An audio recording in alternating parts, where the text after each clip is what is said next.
I'm going to start the recording.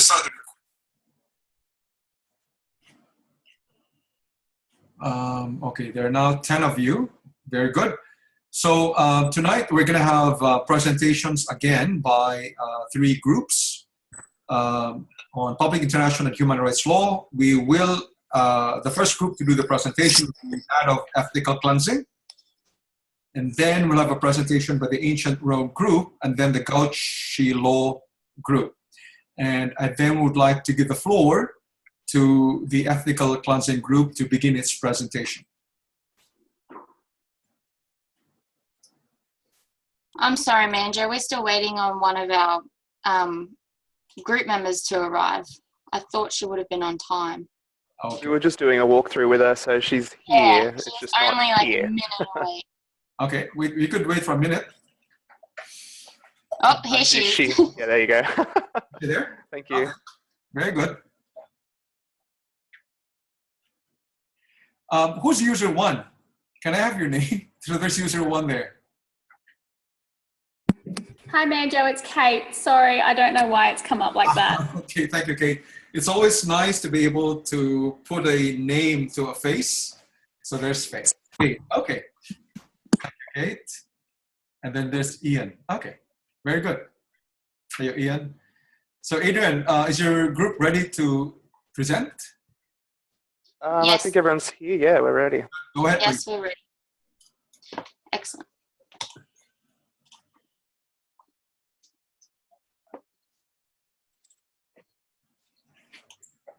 Can everyone see the PowerPoint slide?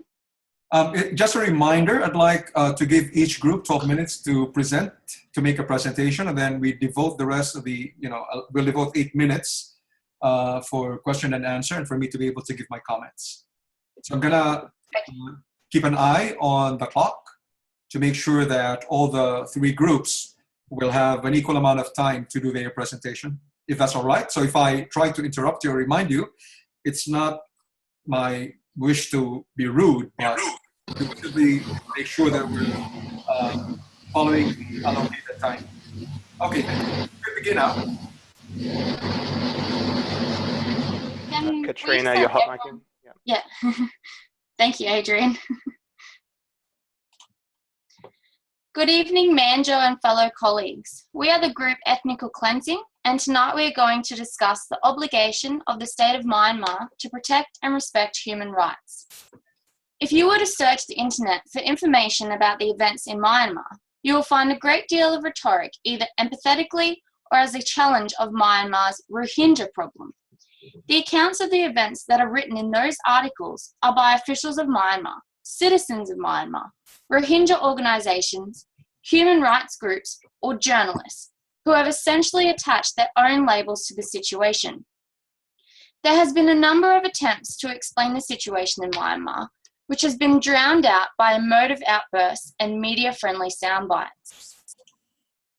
This presentation will provide a brief background of the events occurring in Myanmar state in regards to the violation of fundamental human rights of the Rohingya Muslims. In addition, the significance of the state's obligation to respect and protect human rights in relation to international law will be discussed. Also, Myanmar state's obligation under the ratified conventions will be identified. Furthermore, this presentation will provide recommendations as to how Myanmar can comply with conventions and international customary laws. I will now hand you over to Jerry Murray to talk about the factual background. The Rohingya are an ethnic Muslim minority group living primarily in Myanmar's Western Rakhine State, in which the historical violence and mistreatment of the Rohingya people has dated back decades. The Rohingya differ from Myanmar's dominant Buddhist groups ethnically, linguistically, and religiously. Between 1825 and 1942, Muslims arrived from Bengal to Arakan, all during the colonial British India rule. Since independence in 1948, successive governments have refuted the Rohingyas' historical claims and denied them recognition as one of the country's 135 ethnic groups. The Rohingyas have been ostracised by Buddhist and local communities, being labelled as a threat to Arakan state. The settlement of the communities the Rohingya people in Myanmar's Rakhine State created a hate-fueled ethnical division that has been subject of many debates among international human rights bodies. It is debated due to some human rights bodies thinking the actions of Myanmar amounts to genocide, whilst others think that it's not quite that serious. It is also strongly denied by Myanmar that the government officials have been participating in the crimes committed against the Rohingya people. Reports and interviews with Rohingya people tend to show otherwise. Myanmar do not allow journalists or news reporters into the Rakhine State, thereby making it difficult to prove their involvement in these crimes. It is widely accepted that this discrimination and mistreatment is due to the changes made to the Burma Citizenship Law of 1982 Myanmar, which has effectively denied citizenship and national identity to the Rohingya people on discriminatory grounds of race. The changes made to the Burma Citizenship Law of 1982 Myanmar have been backdated to 1824, therefore certain ethnic groups are excluded regardless of generations of settlement.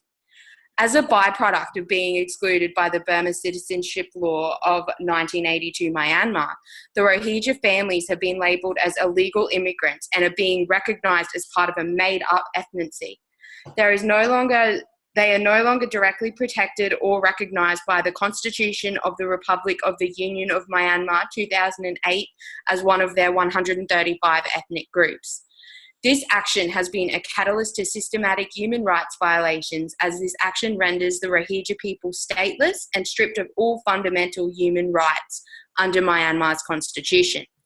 The Rohingya people are classified as illegal immigrants and therefore are believed to be a threat to the Rakhine State.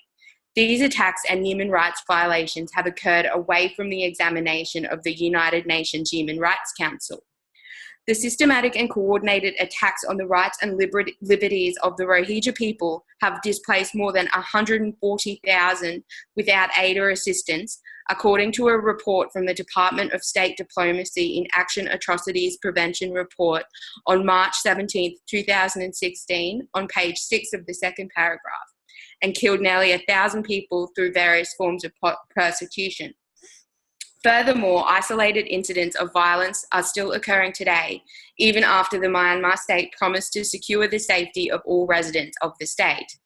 These incidences of violence have been conducted by the Myanmar police, military, and Buddhist extremists who are yet to be held accountable for various human rights violations.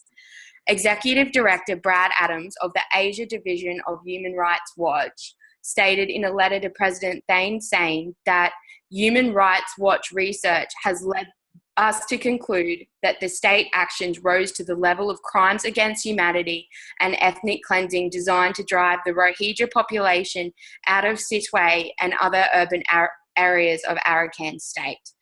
There is no set definition of genocide. Therefore, there is substantial controversy in regards to the recurring human rights violations of the Rohingya people. In any event, if it is not genocide now, it is definitely a warning sign that if no action is taken by the Myanmar government, then genocide is a likely event. I'll now hand you over to Adrian Sotelo to talk about state obligations and the applicable rules. So, in relation to the 1982 Burma Citizenship Law, the significance of this issue is that the creation of discriminatory law, policies or practices, while being designed and enacted by people, are attributable or accountable to a system in which ensures discrimination even when there is an absence of discriminatory individuals. This was a powerful quote from the article Defying Myanmar's Rohingya Problem. While states are entitled to controlling the granting of citizenship, entry and residency requirements for non-citizens, they must act in accordance with their international human rights obligations. The Universal Declaration of Human Rights and all major international human rights conventions prohibit discrimination on basis of race, religion and language. While the Universal Declaration of Human Rights is not a legally binding document per se, it enables the international community to approach the issue objectively. Article 15 of the UDHR provides that 1. Everyone has the right to a nationality, and 2.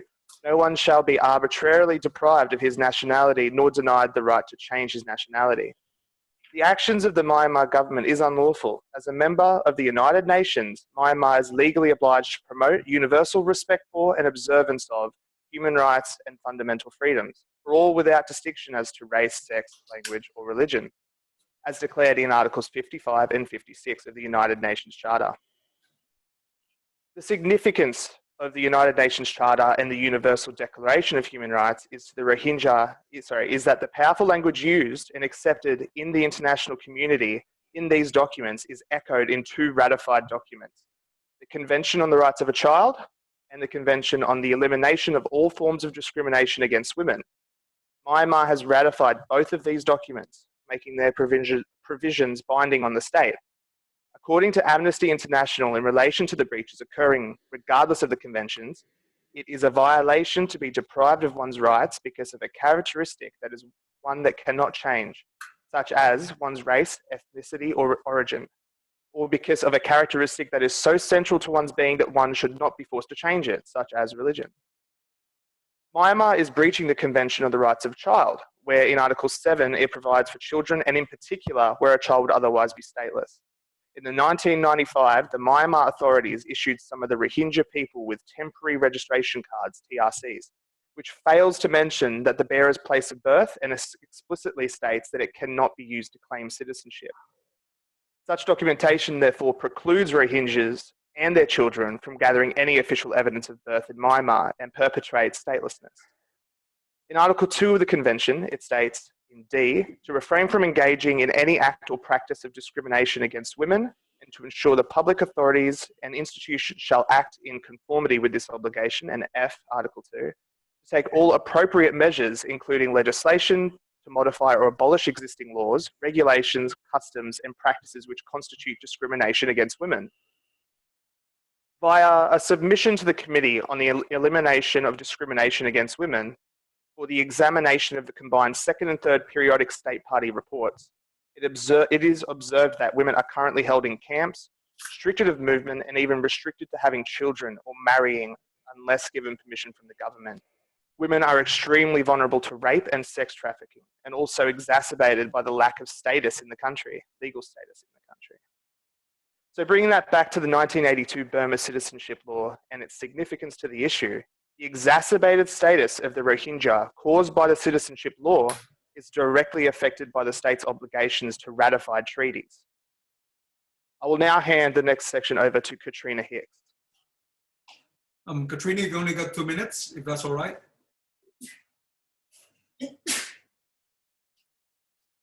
Sorry? You've got 2 minutes. Okay. Thank you. Due to the creation of the discriminatory legislation, the Burma Citizenship Act 1982 Myanmar, the Rohingya Muslims are not being protected and are deemed stateless and have suffered a magnitude of violations and abuses of their human rights. These violations and abuses have escalated and are still occurring today, leaving the Rohingya Muslims oppressed and fearing for their lives and living as illegal immigrants in their own country or fleeing to other countries as refugees.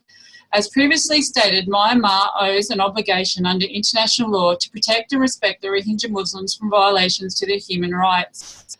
Furthermore, the collective international community owes an obligation to help and encourage states to protect their citizens. When a state does not fulfill their responsibility to protect and respect their citizens, the international community as a collective have a responsibility to protect those citizens from violations and human rights abuses. Various nations have made recommendations for the protection of Rohingya Muslims, such as amending the Myanmar Citizenship Act to restore Rohingya Muslims as rightful citizens of Myanmar. Also having Myanmar comply with conventions such as recognising and registering all children born in Myanmar. To have Myanmar amend the constitution to end military offences by making the military accountable to the government for their actions, which would bring it in line with the international human rights standards. Also protecting the Rohingya Muslims as an ethnic group in Myanmar by amending the Myanmar constitution, and have Myanmar prohibit hate speech and discriminatory practices that inflame violence and abuse towards Rohingya Muslims. And finally, ensuring access to all fundamental freedoms such as healthcare, education and economic opportunities for Rohingya Muslims. With interaction from the collective international communities, the Myanmar government is still in denial of the persecution and abuses of the Rohingya Muslims' fundamental human rights. However, the responsibility to respect and protect the human rights of the Rohingya people rests on the shoulders of the Myanmar state. The challenges and problems currently occurring in Myanmar are not to be underestimated, but the amending of the Burma Citizenship Law 1982 Myanmar is an important first step to the recognition and safeguarding of the Rohingya people's rights and freedoms for the future. Thank you for listening to our presentation. And now, does anyone have any questions in regard to the presentation? I do have a question. Ben here. It was in regards to the recommendations. They looked really good, very practical measures to stop these atrocities that you just outlined. I was just wondering though, and I will start by saying I don't really know anything about domestic law in Myanmar, but I was wondering what you meant when, what the group meant when they said that to make the military accountable to the government. Is this, what am I missing there? I guess I'm basing my opinion on Australia, how we work here, where the armed forces very much are accountable to the government. Can you hear me? My name's Adrian here. So the issue behind that is that part of the Constitution itself, the military are not accountable to the government. They're only accountable by a military court system. So essentially they are accountable to themselves in this issue. So it is a very large problem, and even to a point of the fact that they hold automatically in the government 30% of the seats, it's not the exact number, it's 28 or something % of the seats automatic in Parliament. So it's kind of, there's this system of getting the government out and kind of shifting from a government-led system, which was initially the case, to a system that is not controlled by the military. Wow, that's almost seems alien to the way that we run things here, doesn't it? Thank you for the answer, Adrian. Thank you. Yeah, no problem, Ben. Thank you, Ben, for your question. And thank you to the Ethnical Cleaning Group for the presentation. Honestly, I'm almost speechless. I don't know what to say. I don't know what to ask, because I felt that the group covered almost all the bases quite well. I have to commend the group because this is a major improvement from the factual question that you initially wrote, as well as the website that you developed, as well as the content. So I'm very impressed with the presentation tonight. I was in fact very surprised when you started talking about the Convention to Protect the Rights of the Child, or Convention Against Discrimination Against Women, and especially when Adrian said that Myanmar in fact ratified these conventions and is therefore a party to these conventions, which surprised me. So the amount of research that your group undertook is quite commendable.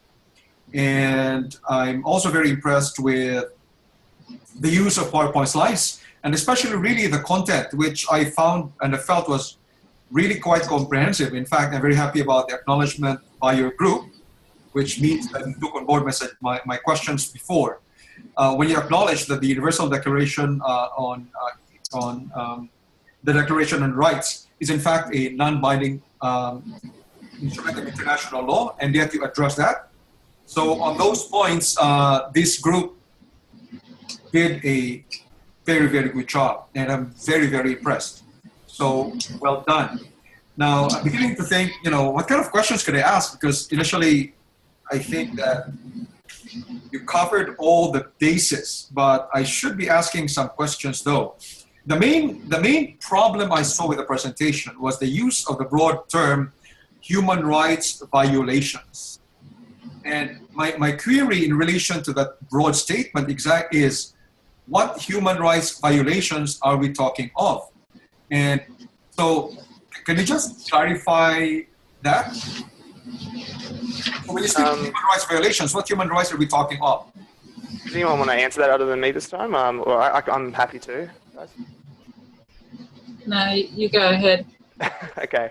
Well, so with all of the information that we've kind of looked at, and like this is a huge topic. So like we had a lot of concerns initially with the first assessment with word constraints. So that's why I think there was a big difference. Like we knew the content, we knew what we needed to put there, but we felt constrained. But in relation to your question, the actual atrocities that occurred, for instance, the rape, the So like, and I guess you could directly refer it to the two ratified documents.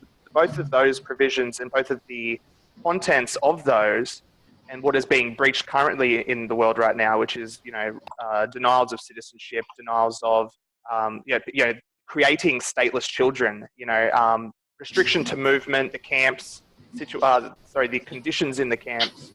These are all the types of things that we think, and via commentary as well, because we didn't have enough room to put all of the quotes and information from the special rapporteur, the UN Commission and all that in relation to their findings. But yeah, there is a lot of documented information about specific atrocities in camps.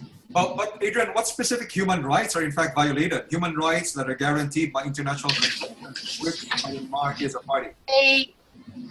The current restrictions on the Rohingya people are the freedom of movement, education, employment, marriage, land and property ownership, freedom of religion, and economic livelihood. Samantha, what Yes? international conventions of which Myanmar is a party guarantees those rights that you mentioned?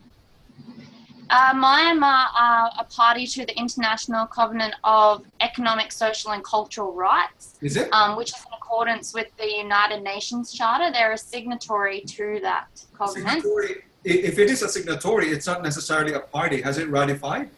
Is it in fact? No, So if it unfortunately. is just a signatory, it has no legal obligation under the treaty. That's right. That's why we've kind of defined this as a very large issue. Like that's why there's not been as much sound from the international community at large. It's because, and as we said at the start of the intro, a lot of this is being documented on by journalists and activists trying to kind of find the particulars. Yeah, the point I'm making, Adrian, and to the rest of the group, is that if Myanmar is not a party, for example, to this specific convention on economic and social rights, then Myanmar has no international legal obligation, in fact, to either promote or to protect those rights, because it is not a party to that particular convention. And therefore, if Myanmar is not a part of that convention, how can you then assert or make a claim that it is potentially committing human rights violations on the basis of that particular treaty? That's my question there. The ratified treaties that Myanmar are a part of are in accordance with the UN Charter, which they're also in connection with. And the whole underlying obligation of the Charter is to show universal respect for human rights and fundamental freedoms. And through the Universal Declaration, they've outlined the fundamental freedoms and the human rights of all citizens through the world. Samantha, the problem with that statement is that the UN Charter does acknowledge for the first time the existence of fundamental human freedoms and rights, but it does not contain an operable obligation on the part of states to protect and promote those fundamental rights and freedoms. That is why it required the International Covenant on Civil and Political Rights, for example, to then put in a treaty form, which then would bound the parties to that particular convention. But the UN Charter itself is not the basis of a legal obligation on the part of any state to actually protect and promote fundamental rights and freedoms, because it has not identified what those are. It needed other conventions or covenants for that purpose. So therefore, for you to base an argument on the basis of a breach of the UN Charter is problematic. Okay, can you hear me? I do have a partial answer to this that might or might not answer the question. Mm-hmm. But, in relation, because this is one bit that we wanted to add, but we're running out of time. So the doctrine of responsibility to protect, right? Mm-hmm. It's the UN General Assembly has the three fundamental pillars, which is talking about the international community, and like the final one being the international community has a responsibility to use diplomatic humanitarian issues to kind of interject when there was four. So genocide, war crimes, crimes against humanity, and ethnic cleansing. Now, as you said, where is the evidence? Where is the proof to, I guess, the the actual evidence, but one of the best commentaries thus far, which was from I'm trying to find his name, so Professor William Shabast, and he is a genocide, he was part of the International Association of Genocide Scholars. Now, he did state in this, in the case of Rohingya, we're moving into a zone where the word can be used, which is talking about genocide.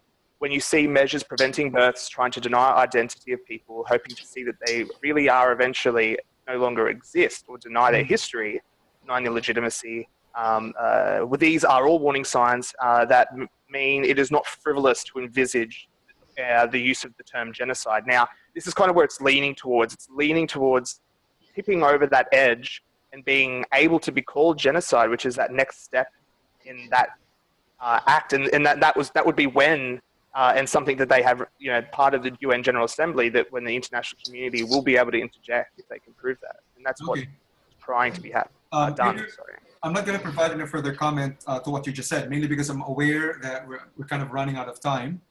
So I commend this group. It did a superior job. It did really well. So well done, Adrian, Katrina, Samantha, as well as Jerry. Did I miss anyone else? Yeah. Thank you so much for the comments. I wish you had presented at the very start, because yours would have been a good exemplar of a very good Zoom presentation. You made a tremendous leap from the initial assessment pieces that you submitted. This one was really fantastic. So I look forward to Thank you very much. To going through the individual research essay. Well done. The group definitely deserves a very high HD. Well done. I'm going to give you the mics tomorrow. Well done, group. Thank you very much, Manjo. I'd like to move on now to the next group that will be doing the presentation, and that's going to be the Ancient Rome group. Wonderful. Thanks for that, guys. Now we have a high bar to follow. Thanks. I'm just about to share my screen. Can you just let me know if you can't see it? We could see it.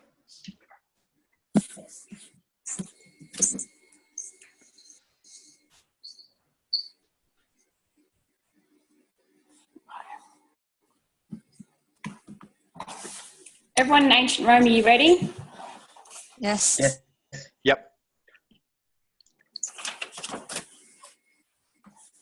Thank you for joining us tonight. We are Ancient Rome. Our team consists of myself, Kate, Ben, Andrew, and Lisa. We will be discussing the 2015 migration crisis. During the presentation, we would like everyone to think about the question, are refugees treated unfairly? The international community has a responsibility to work together to resolve the issues of those seeking refuge and the basic human rights under international human rights law. Many states are currently facing complications with the increasing numbers of refugees, which in turn is causing these refugee crises. One crisis is the 2015 European migration crisis, which can be linked to the wars in Iraq, Syria, and Afghanistan. This influx of refugees caused many countries within the European Union to struggle both financially and with the ideas of how to resettle those seeking refuge, all while trying to ensure that no breach of human rights law was committed.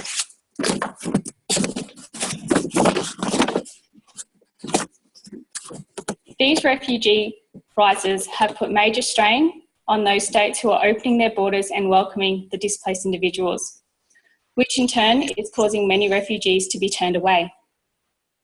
States are unable to financially support those seeking refuge, therefore try to move them onto another state or return them to the unstable and dangerous homes they have once come from. During 2015, more than 1 million migrants and displaced refugees fled from their war-torn countries, travelling by sea in the hopes to seek refuge in Europe. Many of those fleeing did not make it to Europe, making this not only an international issue, but also a human rights issue. I will now pass over to Lisa. Thanks, Kate. Many of these migrants risk their lives by travelling the long distance across the high seas. The Mediterranean is the world's deadliest migration route. Over 3,500 migrants and asylum seekers died at sea in 2014, and 1,850 estimated deaths in the first 5 months of 2015. The European Union has recently taken important measures for search and rescue efforts in the Mediterranean. One of the most important human rights principles is the context of boat migrants is the principle of non-refoulement, which comes from the international refugee law. Next slide. The treaties in relation to refugees include International Convention on Civil and Political Rights, Convention on the Rights of the Child, European Convention on Human Rights, Convention Against Torture and other cruel, inhumane or degrading treatment or punishment. Next slide. From the EU Charter of Fundamental Rights and European Convention on Human Rights include, but are not limited to, the right to life, the prohibition of torture, inhumane and degrading treatment, the right to seek asylum, the prohibition of collective expulsion of aliens. Thank you, and I will now pass on to Andrew, who will talk about human rights breaches on refugees. Thank you, Lisa. If we just go back, please. Hello, everyone. My name is Andrew, and I'll be discussing the rights of the refugees. The points that I'll be raising is the criminalisation of the refugees and the international standards required by the states. The criminalisation of persons seeking international protection is a major issue. Measures to access European territories have become extremely difficult for refugees, such as visa requirements, carrier sanctions, and interdiction at sea. And when asylum seekers do manage to arrive in Europe, they often face criminal sanctions. This is in respect of the manner of their irregular entry and faces fines and or up to 6 months imprisonment and deportation. This is under the UK Immigration Act 1971, Section 24, as amended by the Asylum and Immigration Act 1996. While the European Court of Human Rights has been careful to affirm the rights of the states to control their borders, the actions of the states at borders on many occasions may have human rights consequences. Some European states may need to be reminded of the UN Convention relating to the status of refugees, 1951, and its 1967 protocol, which specifically provides at Article 31, Paragraph 1, contracting states shall not impose penalties on account of their illegal entry or presence on refugees who, coming directly from a territory where their life or freedom was threatened in the sense of Article 1, enter or are present in their territory without authorization, provided they present themselves without delay to the authorities and can show good cause for their illegal entry or presence. The international human rights standards applicable to refugees may be found in a variety of legal instruments. They include both general treaties establishing fundamental human rights and more specialised texts addressing specific issues. However, to summarise, the European Court of Human Rights emphasised what the Commissioner for Human Rights had stated. The Council of Europe and international standards is that detention upon entry of asylum seekers should be allowed only on grounds defined by law, for the shortest possible time and only for the following purposes: to verify the identity of the refugees, to determine the elements on which the claim to refugee status is based, to deal with cases where refugees have destroyed their travel and or identity documents or have used fraudulent documents to mislead the authorities of the country of refuge, and to protect national security or public order. That concludes the rights of the refugees. I will now pass on to Ben, who will be talking about responsibilities of the states. Thank you, Andrew. Evening, everybody. You've got a list here of all the relevant conventions, or I should say the most relevant conventions affecting those involved in the European migration crisis. If I had enough time, I'd like to run you through all of them, but tonight we're just going to focus on the 1951 convention. But before doing so, we'll go to the next slide. We're going to discuss some issues that you'll find across all the conventions. Now, as we all know, having come to the completion of our course, current international law is consent-based. And in that sense, it can be hard to create a truly binding system of conventions which impose punishments for wrongdoers. I'm sure you've all come across the term soft law, and we really did, as a group, encounter issues with this when exploring the European migration crisis. So that's essentially the first 2 points there. And then something that I just wanted to touch on briefly, I should say was the current political and philosophical mood in Europe, and I guess across the West. There really has been a shift towards more right-wing conservative politics. And we feel that has really been reflected in the way that the European migration crisis has been handled. But let's change slides. Let's go on ahead and discuss the 1951 Refugee Convention. Now, first, I'm going to discuss with you how it's outdated in nature. Now, what we mean there is a reference to the time when it was drafted. It was almost 70 years ago. Ben, now, your group has 3 minutes left. Understood, Manjo, thank you. The first real difference in the context of the time is that there are no longer exit restrictions. So during Cold War Europe, predominantly communist countries really did restrict the movement of their citizens. A good example being, say, the Berlin Wall. That doesn't exist anymore. The movement of people hasn't been restricted by such stringent measures.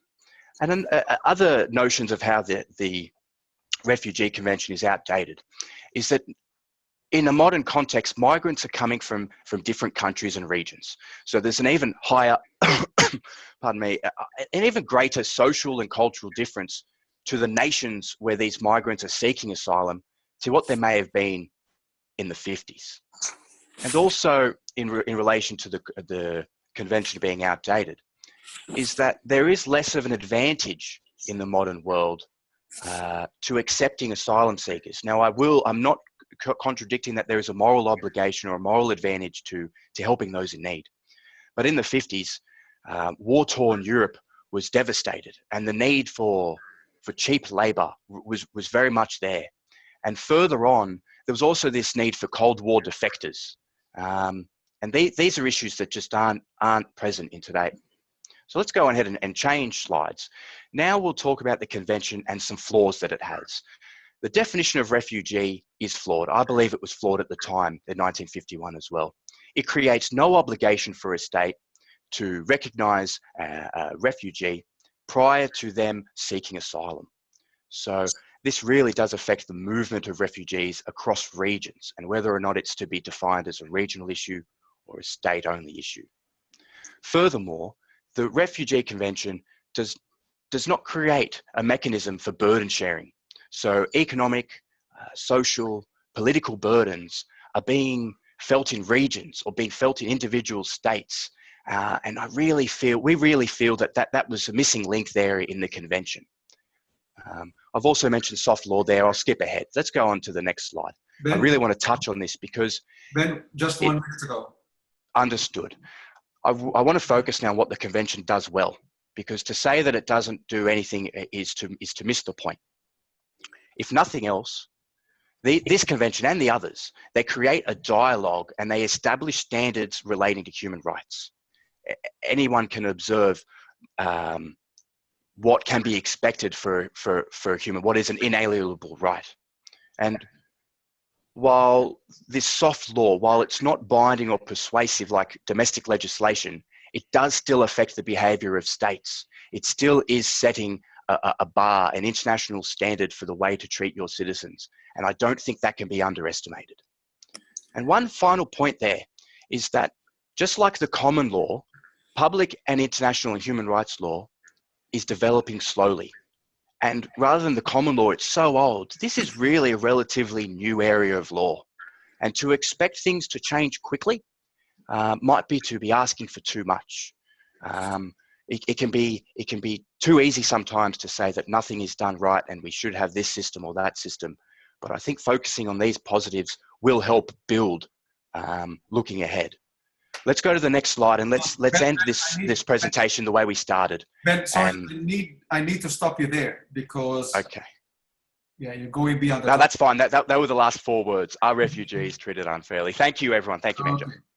Thank you. So again, I'm very impressed with the quality of the presentations of the 2 groups so far, which does put a lot of pressure on the final group to be doing the presentation. I think that the content of the presentations have been well researched, and they're quite comprehensive in really bringing to the fore the critical issues pertaining to public, international, and human rights law in relation to the international refugees. And I also recognize that the group adequately made good use of PowerPoint slides and focusing on the key points through the bullet points, which highlighted the critical points that the group wanted to focus on. And the presenters were very good as well. We're very articulate in conveying critical information to start this discourse about the treatment of international refugees. So having made that comment, so the comment really is that it's really, really positive. Well done to the group. So what I'd like to do next is to then start asking questions, if that's all right. Now, before I ask any question, is there anyone from the class that may have a question for the group? No? Okay, good. No, okay. Now, what I find curious is the title of the group's presentation, which revolved around "Are Refugees Treated Unfairly?" And my question really is there an international obligation to actually treat international refugees fairly? Is there an international obligation? And if there is, which specific state might be breaching that particular international obligation? Yes, Manjo. So with that, I actually had another slide and information on that. And it was to do with the breach by Greece. So it was going to go well over time. So I had to get rid of a particular slide, and it was that. And that would have answered your question for you. I mean, if you would like me to read that, that would explain everything. You could answer my question now. Okay, so yes, so the European the European Court of Human Rights found Greece in violation of Article 3 for the torture and inhumane treatments and punishments, and that was due to the poor detention that they had there. And it was also violation of Article 5, the power to detain at all. So Greece hadn't justified that account that facts that the asylum seeker and therefore could not be expelled until a consideration of his application had been completed. The court noted that Greek authorities had not justified the detention of the man on the grounds of public order or security, and thus it constituted a human rights breach. And this is SD and Greece. Thank you. So thank you, Andrew. That was quite helpful and specific. So in other words, when you in this particular circumstance, when you talk about the unfair treatment of refugees, you're actually referring specifically to their detention, which you felt was unfair. Yes, well, there were the right to asylum, whether or not there was an obligation on the part of the states to actually bring them in. So in that regard, that is not covered by your presentation. In other words, is there an international obligation on the part of any European state, which might be a signatory to one of the European conventions, to actually bring in and give asylum to the seekers? And if they refuse to do so, is that a breach of an international obligation? Or would you argue that that would be to treat these refugees unfairly? May I? Yes. First, I will say that the term fair and unfair is contextual. It's different from every person's point of view, every state's point of view. And to answer your question more directly, Manjo, there is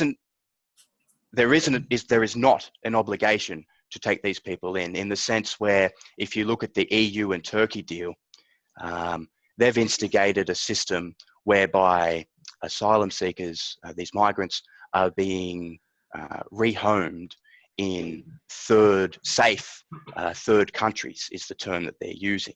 So that system of itself would refute any suggestion that there is an obligation to take these people in.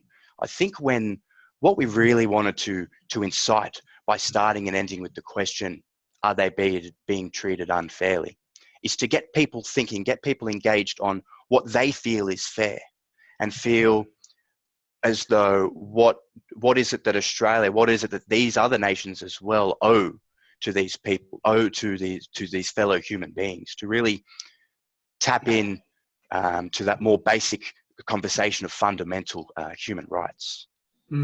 Because the problem with using a concept such as fair or unfair, that doesn't seem to be an international law concept. It might be a political concept in the sense of diplomacy, and you attempt to try to treat each other fairly, but it is not an international law legal concept.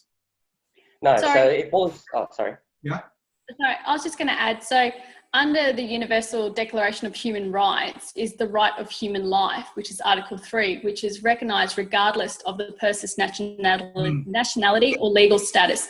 So under that, they have breached. Also, all members of the EU states have signed the International Convention on Civil and Political Rights, which under that, the right to life has been incorporated. I think it's under Article 6. But So what has the obligations to protect the right to life got to do with the refugees? Are we the suggesting right to life when you're turning back the boats. So again, we had to cut out quite a few slides. A lot of the issues that they've had is the Coast Guard was turning back the boats, so thus putting these people in danger, therefore putting issues in with the basic rights. Then you also can go into the centres where people pass away. Yeah, but isn't it also recognized that it is the sovereign right of every state to protect its own borders? And so therefore, it cannot just accept any person that will attempt to enter its borders. And so That's right, and that back these refugees, it's simply asserting a sovereign right, which is recognized in international customary law. That's right, Manjo, and we really have struggled with that this term, is coming to terms or understanding with the current consent-based system of international law. I think perhaps as, I don't want to use the term, but perhaps as Australians, we do take for granted some inalienable rights. And I can't speak for the group, although I'd like to, but I really began to question my understanding of the world through a lot of these issues, through our exploration of the European migration crisis. Okay, thank you, Ben. I'm just going to end with a final question. So as I said, I'm very impressed with the presentation of the group. So if I ask these forceful questions, I'm just trying to really dig deeply into this discourse. So the final question I have is, can you comment on the fact that a lot of these refugees appear to be economic refugees? And you will remember that under the international covenants, the requirement simply is that there is an obligation to provide asylum, primarily when these refugees can claim that their lives or freedoms have been threatened. So how about the fact that a number of these refugees happen to be economic refugees? They're not fleeing their states because their lives or freedoms are threatened, but because they want better lives in one of these EU states. And that's right. Go, Andrew, go. I've done. Oh, and that's right. So that's why they have to take an individual case by case. So they can't just mass and just send them all back to their relevant home country. So they need to go basically and really determine whether they meet those requirements as a refugee. And that's where the issue is because they're not doing that, and they're sending them back in mass groups, and they're not going through the correct procedures of step by step and hearing each person out, which when they are trying to do that, and with the influx of refugees coming in, and that's where we've got this backlog, and that's where we're getting a lot of fights, arguments, and people getting, I guess, after a year and a half, still waiting for their paperwork to be processed due to that slow process of individually identifying each person and see if they meet the criteria as a refugee. Okay, thank you, Andrew. So I want to congratulate the group, the second group, for doing a fabulous job as well. And I also noticed that you seem to be quite relaxed. So my assumption is you've actually submitted your individual research essays. Very good. So yes. That's very good to hear. Okay, so well done. So we've got two groups which did great jobs in doing the presentation. Well done. I'd like now to move on finally to the GOWCH Law to do its own presentation.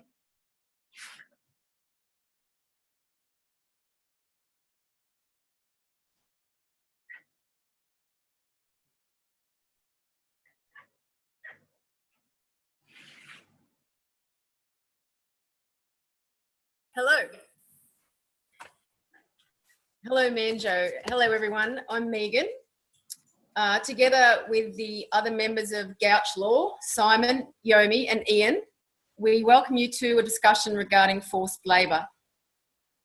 During our research into this issue, we discovered a plethora of truly disturbing information. We started out at a fairly high level researching transnational human trafficking, but that umbrella was too wide to even consider. So we broke it down into what may come of that, and this is where the impact of such extreme breaches of human rights really revealed themselves. Slavery was the next level down, and even here, the amount of possible issues, as demonstrated in the diagram on that slide, needed us to further target a particular element. We landed on forced labour when we came across a very interesting case of Henriette Siliarden.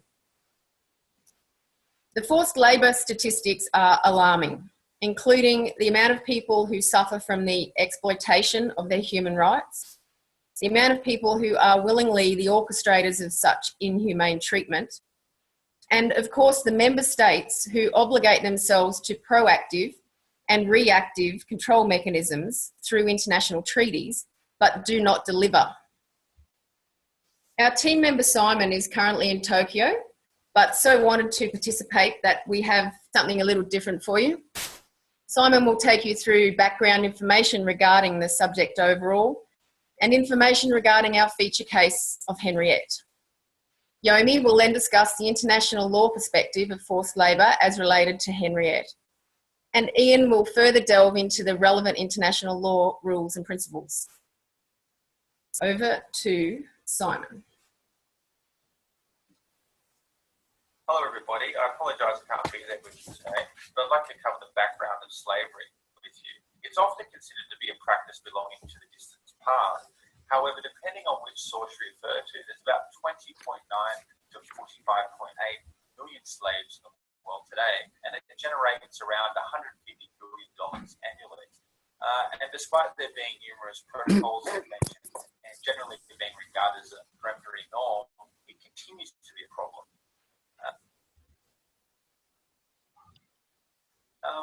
One such case which we covered was Henriette Siliarden. When she was 15 in 1994, she came to France on representations made by an uncle that she could stay with the family there, do some housework to repair her airfare, and that would help her obtain a visa and go to school. When she got there, what actually happened that they took her passport, she had to work as a housemaid, she was given no schooling and no money for any of her services. She was even lent out to another family during this time. This continued for about 4 years until 1998, until she was able to get her passport back. She confided in a neighbour who alerted the Committee Against Modern Slavery, and then they proceeded to go through the court system. Henriette's case relied on Articles 225.13 and 225.14 of the Criminal Code of the French Public and Prosecute Defendants. However, the court could not make out the offence under these articles. Instead, relying on Article 4 of the Convention, Henriette alleged that the criminal law provisions applicable in France did not afford her sufficient and effective protection against the servitude in which she had been held, or at the very least, case against the forced or compulsory labour she had been required to perform. The court found that there had been a violation of the state's positive obligation under Article 4 of the Convention, which begs the question, did France meet the obligation set by the EU? Thank you, Simon. Victims of forced labor faces lots of despicable conditions. These include poor hygiene, lack of nutritional food, isolation, and mistreatment.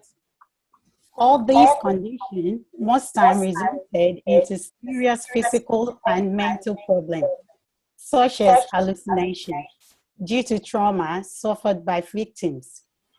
Of all these problems that victims encounter, the question still remains, who is responsible for the protection of the rights of victims, including Henriette's? Before I get into that, let's look at the state obligation under international law. International Covenant on Civil and Political Rights express that states have an obligation under the Charter to promote overall respect for human rights and freedom within their domain or borders, to take all necessary steps in adopting the Charter within their individual domestic law. So, whose responsibility it is to protect the rights of victims?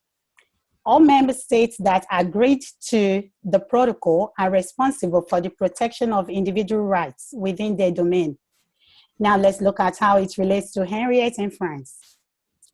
As a signatory to the ICCPR and the European Convention on Human Rights, France has an obligation to take every necessary measure to protect the fundamental rights of individuals within its border, including victims whose rights have been violated. For the record, ICCPR and European Convention on Human Rights are both legally binding instruments that create an obligation for its signatories. And as the law of treaties stated that state parties are bound by the content and provision of a protocol or treaty that they're signatory to, except if there are provisions to revoke the treaty. I will now pass over to Ian to discuss the international rules as related to Henriette. Thank you. Thanks, Yomi. Good evening, everyone. I'm Ian.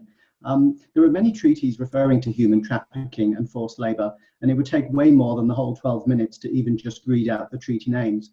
So this presentation, my part of the presentation, only includes the international law applicable to Henriette's case and situation. Her case against France relied upon the European Convention on Human Rights, which was the first international treaty to comprehensively deal with human rights. It's also the convention that created the European Court on Human Rights, and it's noteworthy that Article 46 of the convention requires that a state abides by its decision. The convention does meet the 1969 Vienna Convention on the Law of Treaties, Article 2 definition of a treaty. Now, Article 4, on which Henriette relies, says that no one shall be held in, oh, sorry, this screen's gone. No one shall be held in slavery or servitude. No one shall be required to perform forced or compulsory labour. Now, for a definition of slavery, the court looked at the League of Nations 1926 Slavery Convention, which is the status or condition of a person over whom any or all of the powers attaching to the right of ownership are exercised. However, in our example case, Henriette's case, there was no right of ownership held over her, and so the court decided she wasn't held as a slave. Now, servitude is a specific form of forced labour, and it can be thought of as aggravated forced labour. The distinguishing feature between servitude and forced labour is that the victim feels that their condition is permanent and that the situation is unlikely to change. Now, in Henriette's case, she was a minor with no resources, she was vulnerable and isolated, she had no means of living anywhere else other than the home where she worked. She was at the perpetrator's mercy and completely dependent upon them. She had no freedom of movement and no free time, and the court held that this did amount to servitude. Now, for a definition of forced labour, the court looked to the International Labour Organization's Forced Labour Convention. Its definition is all work or service which is exacted from any person under the menace of any penalty and for which the said person has not offered himself voluntarily. Now, although Henriette wasn't threatened by any penalty, the court felt that because she was in an equivalent situation, because in terms of the perceived seriousness of the threat, She was a young girl in a foreign land and very fearful of police arrest. So we've looked at the definitions for Article 4 and how they apply to Henriette. So now we look at France's obligations under the various relevant treaties. So Article 4 of the European Convention on Human Rights places obligations upon member states to penalise and prosecute any act aimed at maintaining a person in slavery, servitude, or forced or compulsory labour. And these comes from the cases shown on the slide. The citations for these cases appear at the end of this presentation. Another case held that in order to comply with Article 4, states must have in place a legislative and administrative framework to prohibit and punish such acts. In terms of trafficking, the Palermo Protocol and the Anti-Trafficking Convention requires measures are taken to prevent trafficking and to protect victims and punish traffickers. Now, for completeness, I'll also say that Article 4 requires a member to take operational measures to protect victims or potential victims. However, there are a few get-outs for states, including resource limitations and the need to avoid a disproportionate burden upon authorities, so it's actually not as good as it sounds. And finally, there's an obligation to investigate, where the authorities feel there's a credible suspicion that someone's rights under the article have been violated.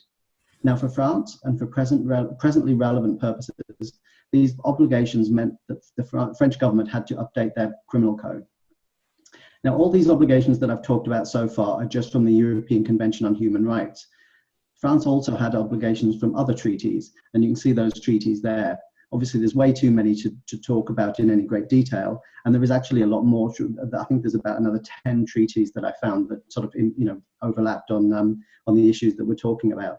But I'm almost out of time, so I think I'll just say that obligations include assistance for victims in their physical, psychological, and social recovery, legal aid for victims in line with internal law. 2 minutes. Okay, I'm almost done. Compensation from the perpetrators, protection from prosecution in respect of anything illegal done under coercion. There's conventions on working conditions and so on. Now, we're on the last slide now. It's the question that we were trying to answer throughout this is, did France fail to meet its obligations? Henriette was rescued in July 1998 by the police, but it took until July 2004 until justice was delivered by the European Court on Human Rights. Her case against France was successful. France's criminal law failed to provide effective penalties for the conduct to which she had been subjected. And so we'd like to leave you with the case citations and a photo of a smiling Henriette. Thank you. Thank you. Again, so I'm quite impressed really with the 3 groups that have which have done the presentations tonight. In the case, for example, of GOWCH Law, the presentation is also quite comprehensive. I would actually say that they had a very thorough and deep discussion of the topic on slavery and servitude, which gave me a lot of information which I did not know about before. So this was a very comprehensive discussion, and with the proper citation of the relevant international treaties and conventions, as well as international law principles, with the specific focus on the case of Henriette, which made it more personal instead of thinking of the legal issue from a very abstract point of view. So well done, group. And so they obviously came prepared. So this was again an example of a high distinction presentation. It's not often that any teacher gets a chance to have a presentation of this kind. So well done, well done. So well done to the 3 groups. Now, so having said that, I'd like to ask some questions now, if that's all right. Now, conventionally, if you look at international law, if there is an international obligation and if there's a claim of a breach of an international obligation, it is often between states. So that's one state complaining against another state for a potential for a breach by one state of another of its obligations.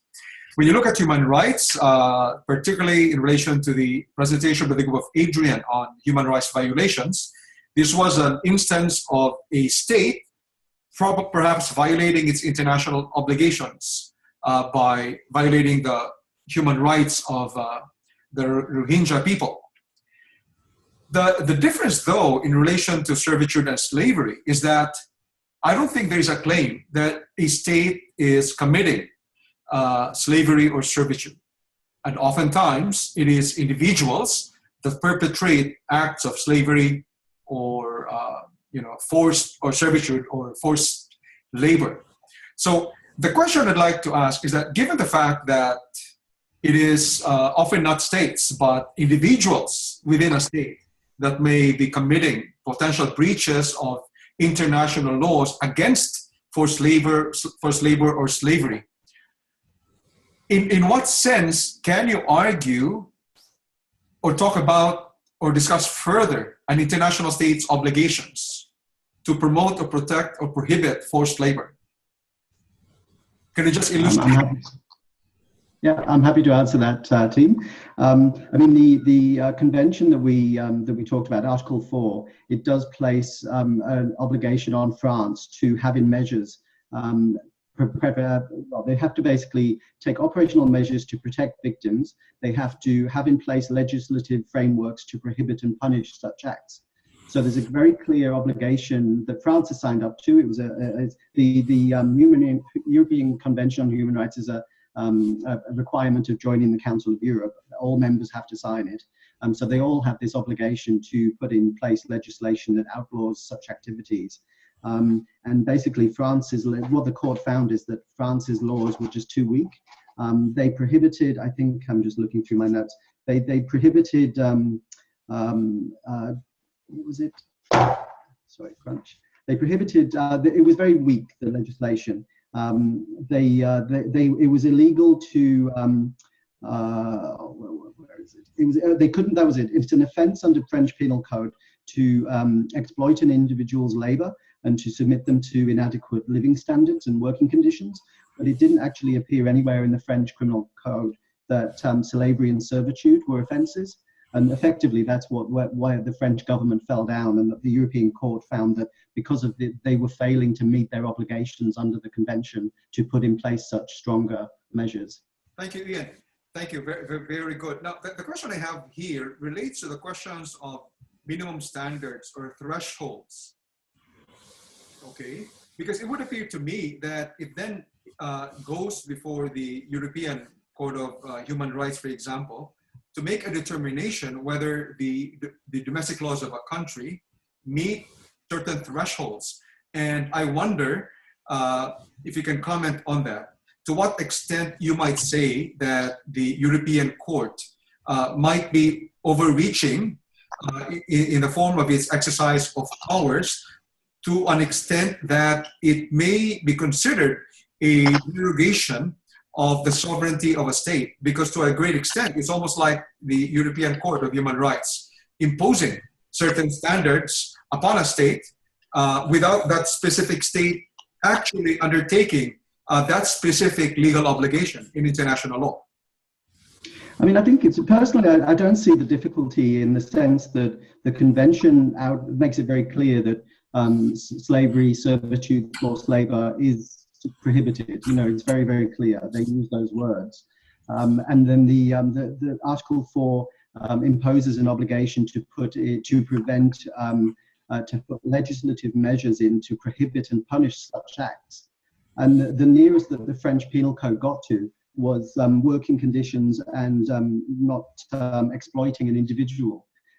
So I think that personally, I see that slavery, those three main sort of offences under the convention, they just didn't appear anywhere in the French Penal Code. So it wasn't even, they didn't even come close. And in Henriette's particular case, the police did prosecute under those penal codes. And initially, the first court found that the perpetrators were guilty. The perpetrators appealed, and the Court of Appeal in France held that they were not guilty of those offences under French Penal Code. And so Henriette then took the French government to the European Court, basically pointing out that Article 4 requires France to have these legislative provisions, and they just simply didn't exist. So, okay. So the other answer as well is that. So I just wanted to clarify, because what you have pointed out, Ian, in the specific case of France, is that it was not even in the laws of France, and therefore that's why it seems to have breached its international legal obligations. So the question I'd like to ask is, what if you have a situation where you've got differing standards across states within the European Union? So one might have, higher standards of compliance. Another one has more minimum standards of compliance according to its domestic laws. So, and it might be a question of, as far as penalties are concerned, perhaps when it comes to forced labor, let's say Greece might say that the penalty will be 10 years, France will be for 2 years. And in that case, in those situations, do you think that there could be an argument to be made that any of these countries would be breaching its international obligations if there is domestic legislation in that regard, or is there a requirement that there has to be minimum thresholds that need to be met? There's certainly no minimum threshold. But what the court did say, that I think the initial penalty that was imposed on the perpetrators was, I think, a 7-year prison sentence, but most of it was, and I'm forgetting the phrase, where you serve it outside, suspended. It was suspended. They could serve it outside as long as they didn't breach some conditions. And I think there was also a fine, a monetary fine, but it was, pretty small money. I can't remember the figure, but it was pretty small money. And I think anyone looking at this would think that certainly perpetrators got off very lightly. And then even against those light penalties, they then appealed and were successful with their appeal. So effectively, the French laws just didn't offer any protection at all. Now, you're right, the convention doesn't set a particular threshold for any punishments, but all the court said was that there has to be there's got to be some sort of I can't think of the word. There's got to be some sort of encouragement for people to not carry out these acts. And France didn't come close to it. Thank you. I think, Manjo, look, we all read a lot on this subject, and I can't recall seeing anywhere any sort of standard, that you're suggesting. Even now, I'll read the amended paragraph out of the French Criminal Code following that case, and you see whether or not you think they've hit the mark still. So it says, obtaining the performance of unpaid services or services against which a payment is made, which clearly bears no relation to the importance of the work performed, from a person whose vulnerability or dependence is obvious or known to the offender, is punished by 5 years imprisonment or by a fine of 150,000 francs. So they still don't say slavery. They still don't say forced labour. It's still very vague. Thanks. Thank you, Megan, and thank you, Ian. I've got a final question before we end tonight's session. As I said, I'm very impressed with the quality of the presentation, the discussion, and the answers. So final question, your group has essentially been talking about the obligations of European states on the basis of the regional convention that they signed. Is there a universal obligation against slavery or forced labor outside of the European states? So just in this circumstance, France is a party to the ICCPR and are bound by that. And they're also a party to the European Convention on Human Rights. But my question relates to other states that do not belong to the European Union and are not parties to the European Convention. That's correct. So my question is, would other states, is there an international, universal international law that applies to other states that are not parties to that specific European Convention? Still only if they're a party to another international convention like the ICCPR. And the United Nations conventions will always succeed.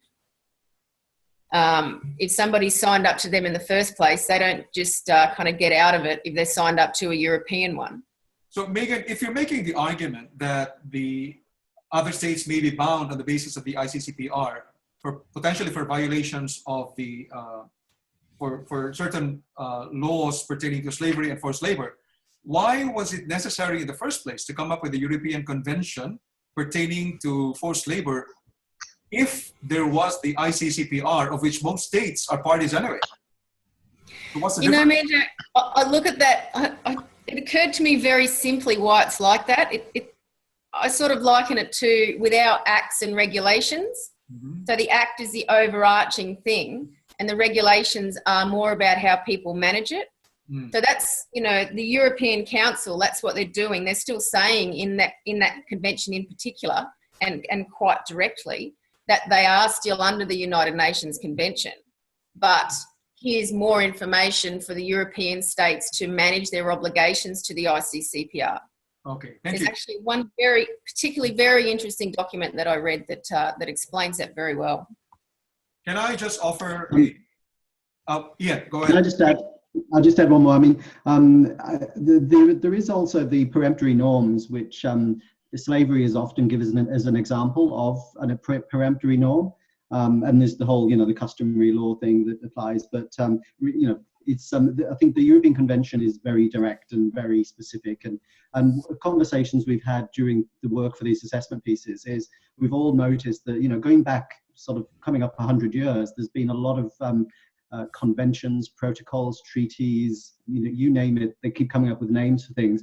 And all they do is they're either repeating or they're refining the definitions of things, or you know, technology and, you know, globalization has brought on new issues. But generally, you know, these problems just getting worse. Slavery and forced labor has never been more prominent and prolific than it is now. And yet, you know, we've had 100 years of legislation to try and tackle this, and it's not getting better at all. So peremptory norms, you know, it's just none of it's helping really.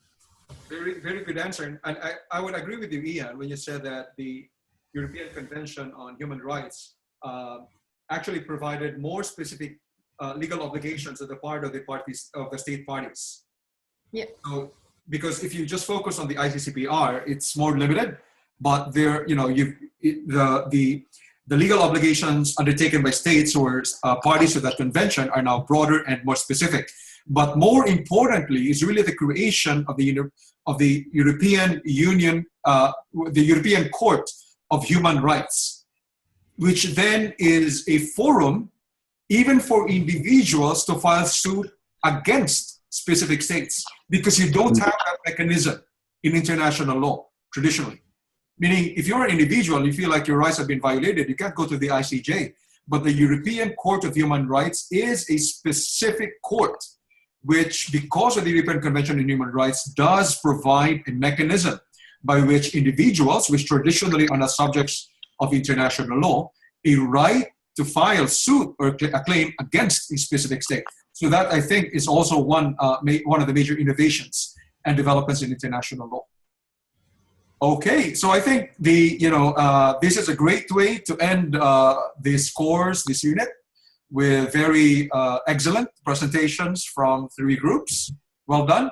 And I'm very happy to end this unit with at this very high note, with the very high quality presentations and discussions and the way that you've answered the questions. And honestly, I've learned a lot from these presentations and engagements we've had as well.